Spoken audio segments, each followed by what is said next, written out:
साथियों, बहुजन समाज पार्टी ताकतवर बनती जा रही है। बिहार के चुनाव में तो बहुजन समाज पार्टी की ताकत इतनी बढ़ चुकी है तो निश्चित रूप से वहां कोई न कोई कहर ढाएगी। बहुजन समाज पार्टी के कार्यकर्ता जिस तरह से गांव-गांव प्रचार में अभी से लग गए हैं, भले ही सोशल मीडिया पे वो नहीं दिखाई दे रहे हैं, स्ट्रीम मीडिया पे वो नहीं दिखाई दे रहे हैं, लेकिन जमीनी हकीकत यह है कि बहुजन समाज पार्टी का काम जिस तरह से चल रहा है, अंडरग्राउंड चल रहा है, इनकी मीटिंगों में भारी संख्या में भीड़ होती है और यह तैयारी एकाएक उस समय सामने आएगी जब बहुजन समाज पार्टी के बड़े नेता जैसे आकाश आनंद जी या बहन मायावती जी का बिहार में प्रवेश होगा। आकाश आनंद जी का प्रोग्राम तय हो चुका है, उन प्रोग्रामों की तैयारियां भी चल रही हैं, लेकिन किसी को भनक नहीं है, क्योंकि बहुजन समाज पार्टी यही मानती रही है, जैसा लगता है कि दुश्मन को सतर्क ना किया जाए, अपना काम किया जाए और ताकत को बढ़ाया जाए। यही रणनीति उत्तर प्रदेश में बहुजन समाज पार्टी ने शुरू से अपनाई है और ठीक इसी रास्ते पर बिहार में भी बहुजन समाज पार्टी चल रही है और इसका फायदा भी मिलता है, क्योंकि बहुजन समाज पार्टी के कार्यकर्ता पीसफुल हैं, शांतिपूर्ण हैं, अनुशासित हैं और किसी प्रकार का दिखावा नहीं करते हैं। उनके पास बाबा साहब डॉक्टर अंबेडकर, महात्मा ज्योतिबा फुले, छत्रपति साहू जी महाराज, मान्यवर कांशीराम साहब का आदर्श है,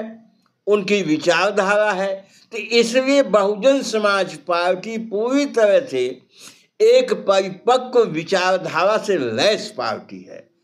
और यही कारण है कि बहुजन समाज पार्टी की मीटिंगों में एक तरह से छोटा मोटा कैडर किया जाता है और जो उस बैठक में श्रद्धा से आ गया और उसने अपना समय दे दिया तो पूरी तरह से उसका माइंड वॉश हो जाता है। और इसमें खासकर वो लोग जो बहुजन समाज के अंग हैं, दलित समाज के लोग, अनुसूचित जनजाति के लोग, माइनॉरिटी के लोग और पिछड़े समाज के लोग, तो उनको लगता है कि इस देश के मूल निवासियों के साथ बहुत ही ज्यादती हुई है और उसको लगता है कि सत्ता बिना अपना अधिकार नहीं पाया जा सकता है, इसलिए सत्ता बनाने के लिए आतुर हो उठता है और बहुजन समाज पार्टी की ताकत बढ़ी हुई दिखाई देती है। बसपा लगातार अनवरत अथक प्रयास के लिए जानी जाती है। इसके वर्कर थकते नहीं हैं, न इनके प्रयास का क्रम टूटता है। रिले जैसे रेस होती है उस तरह से बसपा का काम चलता रहता है। क्योंकि इस देश में हजारों साल से हुकूमत करने वाली सत्ता से संघर्ष है, तो निश्चित रूप से इसमें समय तो लगेगा ही, लेकिन देखने से ऐसा लगता है कि अगर ईमानदारी से मेहनत किया जाए, राष्ट्रीय पैमाने पर जागरण हो जाए, तमाम बहुजन खेमे में जो छोटे छोटे स्वार्थी तत्व